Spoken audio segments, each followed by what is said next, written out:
ओम शांति। 23 जून 2026। बाबा के महावाक्य।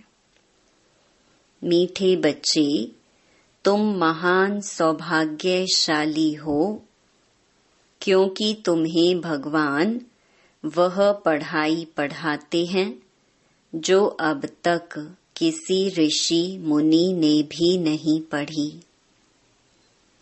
प्रश्न: ड्रामा की कौन सी भावी तुम बच्चे जानते हो, दुनिया के मनुष्य नहीं? उत्तर: तुम जानते हो, इस रुद्र ज्ञान यज्ञ से विनाश ज्वाला प्रज्वलित हुई है। अब सारी पुरानी दुनिया इसमें स्वाहा हो जाएगी। यह भावी कोई टाल नहीं सकता। यह ऐसा अश्वमेध अविनाशी रुद्र यज्ञ है जिसमें सारी सामग्री स्वाहा होगी। फिर हम इस पतित दुनिया में नहीं आएंगे। इसे ईश्वर की भावी नहीं, ड्रामा की भावी कहेंगे। गीत: मुखड़ा देख ले प्राणी जरा दर्पण में। ओम शांति। तुम बच्चे भी मनुष्य हो। यह मनुष्यों की सृष्टि है। इस समय तुम ब्राह्मण धर्म के मनुष्य बने हो।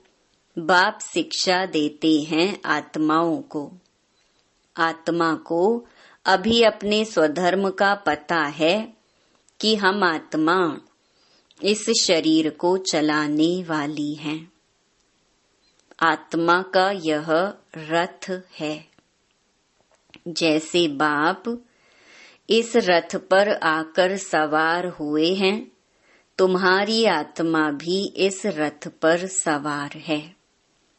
सिर्फ आत्मा को यह ज्ञान भूल गया है कि हम आत्मा शांत स्वरूप हैं। हमारे रहने का स्थान ही मूल वतन में है। यह शरीर हमको यहाँ मिलता है। ऐसे ऐसे अपने साथ बातें करनी हैं। बाप कहते हैं, तुम आत्मा शांत स्वरूप हो। अगर तुम चाहो हम शांति में बैठें, तो अपने को आत्मा समझ शांति धाम के निवासी समझो। थोड़ा समय शांति में बैठ सकते हैं। मनुष्य शांति ही मांगते हैं। मन को शांति चाहिए, यह आत्मा ने कहा। परंतु मनुष्य यह नहीं जानते हैं कि मैं आत्मा हूँ। यह भूल गए हैं।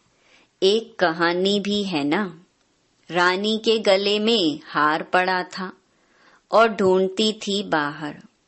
तो बाप भी समझाते हैं, शांति तो तुम्हारा स्वधर्म है। बच्चों ने समझा है, हम आत्माएं शांत स्वरूप हैं। यहाँ आई हैं पार्ट बजाने। इन ऑर्गन्स से डिटैच हो जाते हैं तो आत्मा शांत है। आत्मा अपने स्वधर्म शांति में जितना चाहे बैठ सकती है। चाहो हम इस शरीर से काम ना करें तो शांत में बैठ जाओ। यह है सच्ची शांति। इनको तुम ढूंढते नहीं। तुम्हारा स्वधर्म शांत है। अभी यहाँ पार्ट बजा रहे हैं। बाप द्वारा मालूम पड़ा है। हमने 84 जन्मों का पार्ट बजाया। इन 84 जन्मों के चक्र का कोई को पता नहीं। सिर्फ तुम बच्चे ही समझते हो। पहले हम सूर्यवंशी राजा व प्रजा थे। फिर चंद्रवंशी, सो वैश्यवंशी, सो शूद्रवंशी बने। अब फिर से हमको सूर्यवंशी बनना है। तुम बच्चे सृष्टि के आदि मध्य अंत को जान गए हो। तुम कितने सौभाग्यशाली हो। बाप तो यथार्थ बात समझाते हैं। यह है ही सद्गति मार्ग। यह समझाना है कि सर्व का सद्गति दाता एक है। अभी जान गए हो। हमको बाबा आकर 21 जन्मों के लिए सद्गति प्राप्त करा रहे हैं। बाहर वाले मनुष्य इन बातों को जानते ही नहीं। तुम ब्रह्मा कुमार कुमारियां ही जानते हो। कोई पूछते हैं तुम बीके क्या जानते हो। परीक्षा तो होनी ही चाहिए कि ब्राह्मण व ब्राह्मणी हैं व नहीं। अगर तुम ब्रह्मा के बच्चे हो तो सृष्टि चक्र को जरूर जानते होंगे। बाप रचयिता को जानते हो। ऋषि मुनि आदि तो रचता और रचना को जानते ही नहीं, तो गोया नास्तिक ठहरे। तुम भी नास्तिक थे। तुम भी रचता बाप और रचना के आदि मध्य अंत को नहीं जानते थे। स्कूल में पहले अनपढ़ ही आते हैं, फिर कहेंगे स्कूल में यह पढ़ा है। अभी तुम हो ईश्वरीय पढ़ाई में। परमपिता परमात्मा तुमको पढ़ा रहे हैं। यह बुद्धि में समझना चाहिए। रचता तो एक शिव बाबा ही है। रुद्र ने ज्ञान यज्ञ रचा, यह शास्त्रों में भी है। अब रुद्र और शिव परमात्मा में फर्क तो कोई है नहीं। यह भी है कि रुद्र ज्ञान यज्ञ से विनाश ज्वाला निकली। सिर्फ रुद्र शिव की जगह श्री कृष्ण का नाम डाल दिया है वही गीता। कहते हैं इस ज्ञान यज्ञ से विनाश ज्वाला प्रज्वलित हुई। तो स्वराज्य के लिए यह ज्ञान यज्ञ है। इसमें पुरानी दुनिया स्वाहा होनी है। यज्ञ में सारी आहुति अर्थात सामग्री डालते हैं, सब स्वाहा कर देते हैं। तो इस रुद्र ज्ञान यज्ञ में सारी पुरानी दुनिया स्वाहा हो जाएगी। तुम अब राजयोग सीख रहे हो। इस पतित दुनिया में फिर आएंगे नहीं। यह दुनिया फिर खत्म हो जानी है। तुम जानते हो नेचुरल कैलामिटीज आदि सब होंगी। यह सारी नॉलेज तुम्हारी बुद्धि में बैठना चाहिए। शिव बाबा कहते हैं मेरी बुद्धि में ही सारा ज्ञान है। बाप सत्य है, चैतन्य है, ज्ञान का सागर है। सृष्टि के आदि मध्य अंत को जानते हैं। ऋषि मुनि तो कहते हैं हम रचता और रचना को नहीं जानते। तुमसे कोई पूछेंगे तुमको क्या मिलता है, बोलो जिसको बड़े बड़े ऋषि मुनि आदि कहते थे कि हम रचता और रचना के आदि मध्य अंत को नहीं जानते हैं, सो हम जानते हैं। रचता बाप के सिवाय रचना के आदि मध्य अंत का राज कोई समझा नहीं सकता। रचता ही समझाएंगे। तुमको मालूम है मक्खियों की भी रानी होती है। रानी के साथ पीछे पीछे सब मक्खियां जाती हैं। रानी अर्थात माँ के साथ उनका कितना संबंध है। बेहद का बाप भी आते हैं तो सभी बच्चों को साथ ले जाते हैं। तुम जानते हो बाबा आया हुआ है, हम आत्माओं को साथ ले जाएंगे शांति धाम में। फिर से हमारा सतयुग का पाठ शुरू होगा, जिस पाठ बजाने के लिए तुम यह देवी देवता पद पा रहे हो। यहाँ तुम आते ही हो मनुष्य से देवता पद पाने। सब गुण यहाँ धारण करने हैं, इन लक्ष्मी नारायण जैसा बनना है। इनको दिव्य दृष्टि के सिवाय कोई देख न सके। अभी तुम जानते हो हम सूर्यवंशी देवता बनेंगे।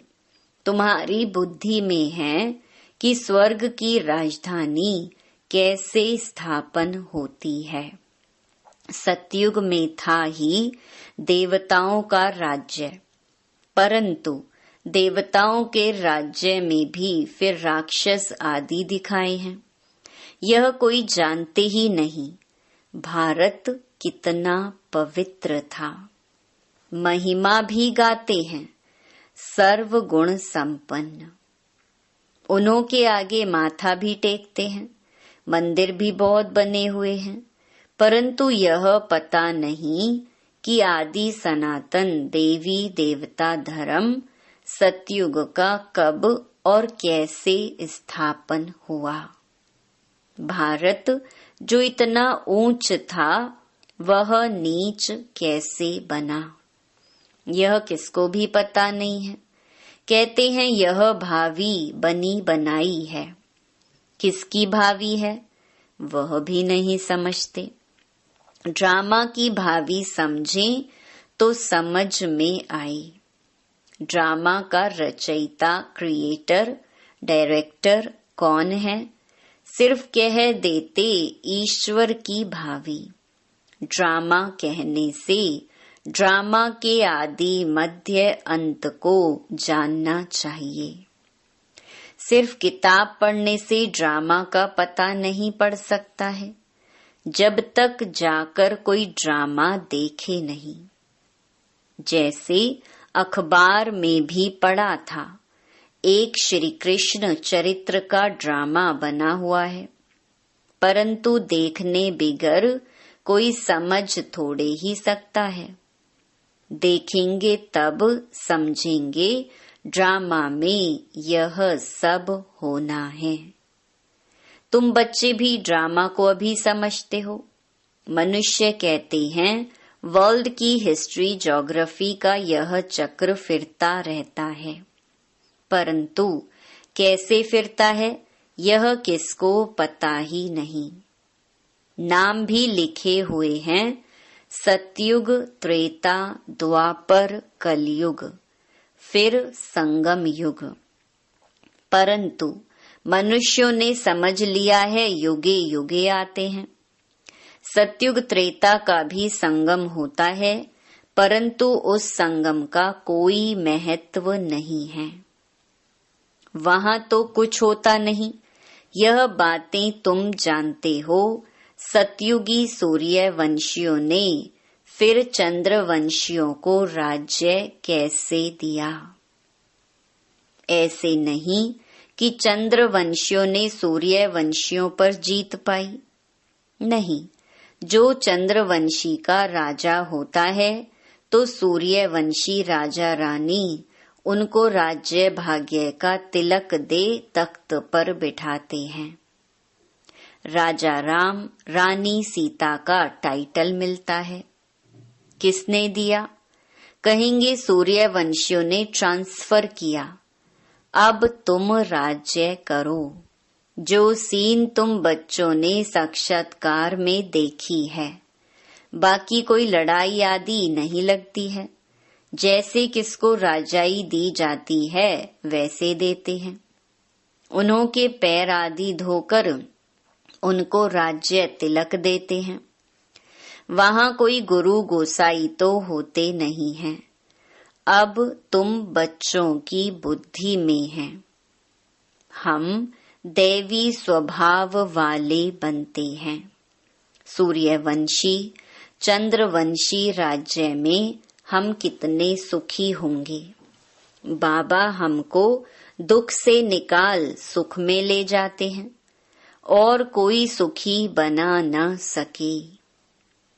साधु लोग खुद भी चाहते हैं हम शांति धाम में जाएं। बाप कहते हैं, मैं इन साधुओं आदि का भी उद्धार कर सबको शांति धाम में ले जाता हूँ। सन्यासी तो आते ही द्वापर में हैं।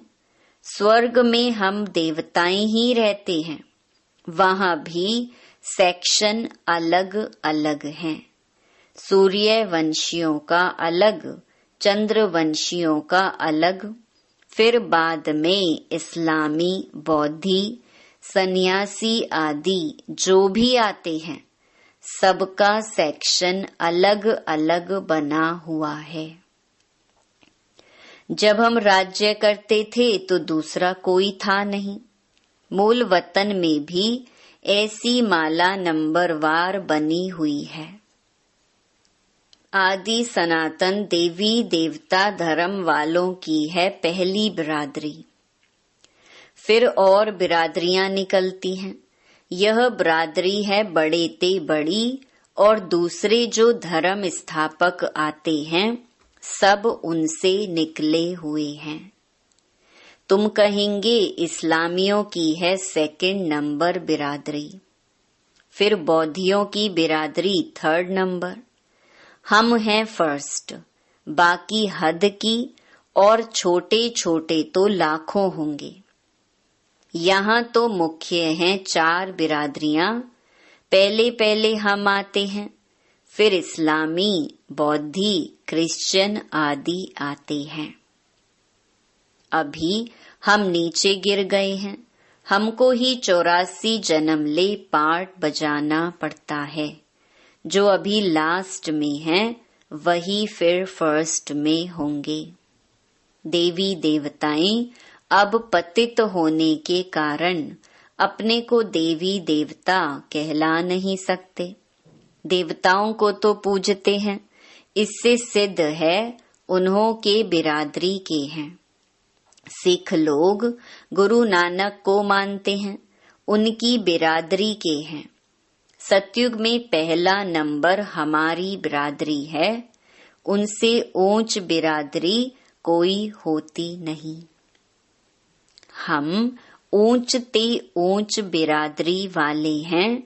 हम सबसे जास्ती सुख भोगते हैं, फिर वही कंगाल बनते हैं। सबसे जास्ती दुख यह है। कर्जा भी यह लेते रहते हैं। सबसे जास्ती दुखी यह हैं। कर्जा भी यह लेते रहते हैं। कितने साहूकार थे, अभी कितने गरीब हैं। सब कुछ गंवा बैठे हैं। यह है ही दुख धाम। अब बाप फिर तुमको सुख धाम का मालिक बनाते हैं। बाकी सब चले जाएंगे शांति धाम। आधा कल्प तुम सुख भोगते हो, बाकी सब शांति में रहते हैं। चाहते भी हैं हम मुक्ति में जाएं। सुख को काग विष्टा समान समझते हैं। उनको सुख धाम का अनुभव ही नहीं है। तुमको अनुभव है। महिमा भी गाते हैं, परंतु पतित होने के कारण भूल गए हैं। अब बाप याद दिलाते हैं, हे भारतवासी, तुम देवी देवता धर्म के हो। द्वापर से नाम बदली कर दिया है। देवता धर्म वाले ही पतित बन गए। गाते भी रहते हैं, हे पतित पावन आओ। बाप ने बताया है तुम कितने जन्म पावन दुनिया में थे, कितने जन्म पतित दुनिया में हैं। अब फिर पावन दुनिया में जाना है।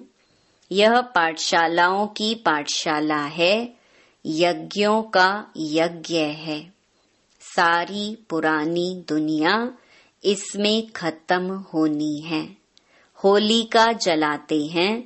यह सब पर्व अभी के हैं। आत्मा चली जाएगी, बाकी शरीर खत्म हो जाएंगे। यह नॉलेज कोई सन्यासी आदि दे ना सके। गीता में कुछ है, परंतु आटे में लून नमक। ज्ञान प्रायलोप हो जाता है। शिव बाबा कहते हैं, हमने यह यज्ञ रचा है, इनमें तन मन धन सब स्वाहा करते हो, जीते जी मरते हो। यह ज्ञान तुमको अभी मिल रहा है। अच्छा मीठे मीठे सिकिलधे बच्चों प्रति माता पिता बाप दादा का याद प्यार और गुड मॉर्निंग। रूहानी बाप की रूहानी बच्चों को नमस्ते। धारणा के लिए मुख्य सार। पहला, सुख धाम में जाने के लिए अपना दैवी स्वभाव बनाना है। ड्रामा के आदि मध्य अंत के राज को बुद्धि में रख हर्षित रहना है। सबको यही राज समझाना है। दूसरा, स्वराज्य लेने के लिए इस बेहद यज्ञ में जीते जी अपना तन मन धन स्वाहा करना है। सब कुछ नई दुनिया के लिए ट्रांसफर कर लेना है। वरदान, अपने मस्तक द्वारा तीसरे नेत्र का साक्षात्कार कराने वाले सच्चे योगी भव। यादगार में योगी के मस्तक पर तीसरा नेत्र दिखाते हैं। आप सच्चे योगी बच्चे भी अपने मस्तक द्वारा तीसरे नेत्र का साक्षात्कार कराने के लिए सदा बुद्धि द्वारा एक बाप के संग में रहो। एक बाप दूसरे हम, तीसरा ना कोई। जब ऐसी स्थिति होगी तब तीसरे नेत्र का साक्षात्कार होगा। अगर बुद्धि में कोई तीसरा आ गया तो फिर तीसरा नेत्र बंद हो जाएगा। इसीलिए सदैव तीसरा नेत्र खुला रहे, इसके लिए याद रखना कि तीसरा ना कोई। स्लोगन, प्रश्न चित्त बनना अर्थात परेशान होना और परेशान करना। यह व्यक्त इशारे सदा हर्षित रहने के लिए अपनी नेचर को सरल बनाओ, सहनशील बनो। जो जैसे कर्म करता है वैसा उनका नाम भी पड़ता है। कर्म यदि श्रेष्ठ हैं तो नाम पड़ेगा श्रेष्ठ मणि।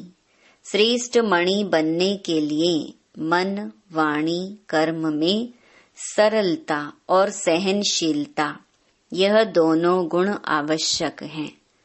अगर सरलता है, सहनशीलता नहीं तो भी श्रेष्ठ नहीं। इसीलिए सरलता और सहनशीलता दोनों साथ साथ चाहिए। अच्छा, ओम शांति।